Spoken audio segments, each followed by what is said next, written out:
네, 현재까지 파악한 경위 간단히 말씀드리겠습니다. 활주로 01 방향으로 당초에는 착륙을 시도하다가 관제탑에서 조류 충돌 주의 경보를 이렇게 줬다고 합니다. 주고 직후에 얼마 안 있다가 조종사가 메이데이 선언을 했다고 하고요. 그래서 그 당시 상황에서 관제탑에서 활주로 19 방향 정상적으로 복행하지 않고 활주로 19 방향으로 반대 방향으로 그냥 착륙하도록 허가를 줘서 조종사가 수용을 하고 그렇게 착륙하는 과정에서 활주로를 지나서 로컬라이저라고 하는 항해 안전시설을 치고 담벼락까지 이렇게 충돌을 하는 사고가 발생했습니다. 방금 말씀해 주신 내용 혹시 시간까지 좀 붙여서 해주실 수 있을까요? 예, 시간대가 같이 들어간 자료는 저희가 별도로 좀 정리를 해서 좀 배포해 드리도록 하겠습니다. 지금 저희가 방금 이제 관제 기관과 조종사 간의 교신 내용을 제가 확인을 일단 초동으로 한 것이고, 개략적인 어떤 내용만 말씀드린 거고요. 지금 현재도 세부적인 그 관제 기록 내용은 다시 저희가 좀 꼼꼼히 보고 있는 중입니다. 그래서 아까 시간대별로 어떤 그 기록들이 남아 있는지는 별도로 또 자료로 이렇게 배포해 드리도록 하겠습니다. 메이데이 선언하고 나서 착륙까지는 시차가 한 얼마나 있었나요?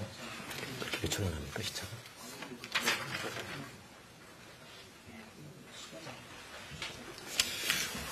정확한 그 시간대는 저희가 그 비행 기록 장치라든가 이게 자료를 확인한 후에 말씀을 드려야 되는데 지금 이제 대략 파악하기로는 약 2분 조금 넘는 걸로 이렇게 파악을 하고 있습니다.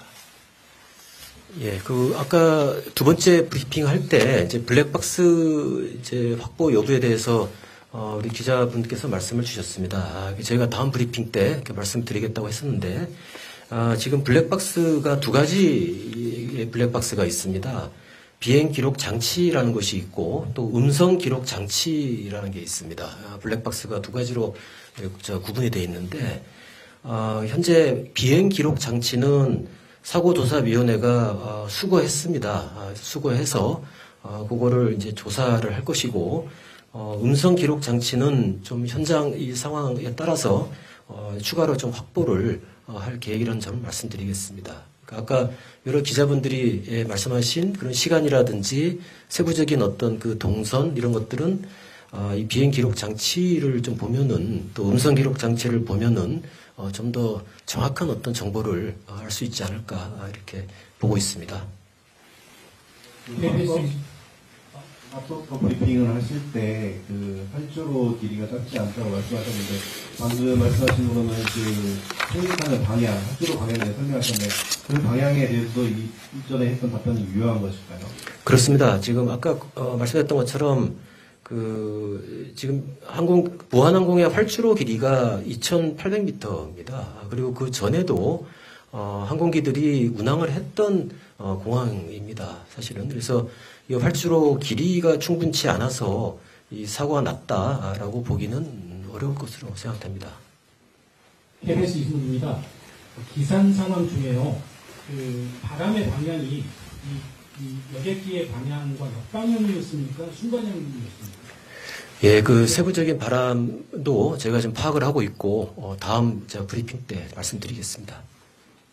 그리고 지금 이 비행기는 01번으로 착륙을 하려고 하다가 다른 19번인가요? 그쪽으로 지금 착륙했다는 건가요?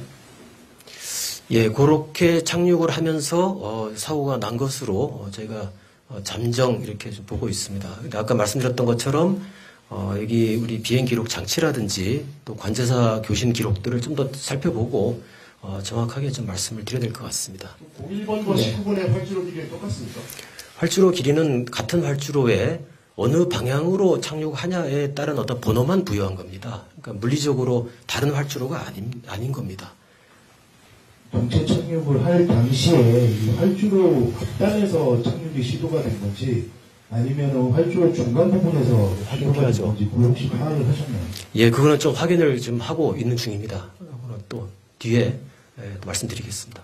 저 뉴스 조용입니다. 그 무한공항 정기국제선이 17년 만에 개항하게 된 좀 배경이 좀 궁금하고요. 그리고 이거 국제선 데일리로 좀 운행하는 데 있어서 좀 사전에 위험하다고 좀 파악하거나 그랬던 부분은 없었는지. 이거 무한공항에 다시 이제 항공사들이 취항한 것은 이제 우리 항공사업법 상에 항공사업자들이 이제 신청을 하게 됩니다. 그런 슬롯 신청을 하게 되고 그 심사 과정을 거쳐가지고 이렇게 배정을 하게 되는 이런 절차를 진행하게 됩니다. 그러니까 다시 말씀드리면은 이 항공사가 이 무한공항에 국제선 노선을 취항을 하겠다라는 신청이 있었고 그 이후에 항공사업법에 따른 절차를 또 진행을 하고 뒤에 이제 운항이 이제 시작된 거다 이렇게 말씀드릴 수 있겠습니다. 근데 무한공항이 데일리로 국제선 운행은 해도 큰 문제가 없는 공항인 건가요? 그 전에도 사실은 무한공항에 운항을 했었습니다. 그러니까 갑자기 이렇게 휴직이 있던 공항에 이렇게 새로 들어온 것이 아니고 17년 그러니까 꽤 국내선 국제선 할 거 없이 운항을 쭉 해왔던 게 있었기 때문에 그렇게 좀 말씀드릴 수 있겠습니다. 한동안에 항공 수요를 고려해서 항공사들이 운항을 좀 조정을 했던 그런 과정이 있는데 이번에도 사실은 수요에 따라서 운항 계획을 조정을 했고 그거에 따라서 운항을 지금 이제 했다 이렇게 말씀드리겠습니다. 이제 서울경제 대상자라고 합니다. 예전에 미국에서도 허드슨 강이랑 셋대 충돌해가지고 비상 착륙을 했었던 적이 있었거든요. 그때 승객이 다 살았는데 셋대를 충돌한다고 다 이렇게 비행기가 착륙을 해서 다 사람이 이렇게 승객들이 많은 피해가 발생하는 건 아니라고 보여지는데 직접적인 어떤 셋대 충돌이 이번 사고의 직접적인 원인을 추정한다라고 이렇게 표현을 써도 되는 건지가 궁금하고 그리고 조종사의 지금 경력 이런 것도 파악될 수 있습니다. 예, 그 조류 충돌 이제 말씀하셨는데 아까 이제 말씀드렸던 것처럼 이 사고 원인에 대해서는 저희가 조사를 좀 더 해볼 필요가 있습니다. 아까 블랙박스라든지 교신 기록들 이런 것들을 토대로 좀 정확하게 조사를 하고 그 결과를 말씀드리는 것이 좋겠다는 좀 말씀을 드립니다. 그리고 조종사는 지금 두 분이 탑승을 하셨는데 저희가 파악한 결과에 따르면은 기장은 현 직책을 맡으신 게 2019년 3월달에 이제 기장을 맡으신 것 같습니다. 그리고 비행 시간은 6,823시간 정도 비행을 하신 거로 나와 있습니다. 부기장은 여기 1,650시간 정도 비행 시간이 있고 그다음에 현 직책은 2023년 2월달에 이 직을 맡으신 거로 이렇게 되어 있습니다. 네, 스페이스 권장님과 질문 하나 좀 드리겠습니다. 아까 메이데이 도신을 하고 착륙하기 시작은 2분 정도라고 하셨는데, 조류 충돌 주의를 주고 메이데이를 한 것까지 그 사이 시차는 대략 얼마 정도인가 궁금하고요. 승무원 두 분이 승조하셨는데, 기장이신지 아니면 일반 승무원이신지 궁금합니다. 자, 말씀해 주시죠. 네, 관제탑에서 그 조류 활동 주의 언급하고 나서 조종사가 다시 활주로 1구로 착륙을 시도할 때까지 대략 3분 정도 소요가 됐습니다. 메이데이 요청하고 나서는 대략 한 2분 정도 되고요.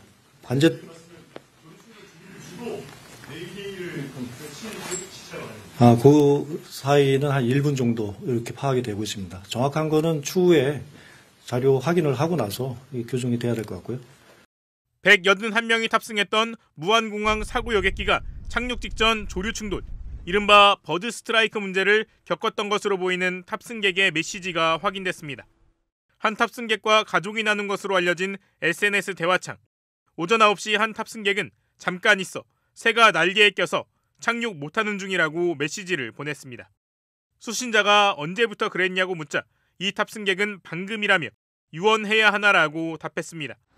착륙 직전 조류 충돌 등으로 인한 기체 충격과 이에 대한 항공사 측의 설명이 있었던 것으로 추정되는 대목입니다.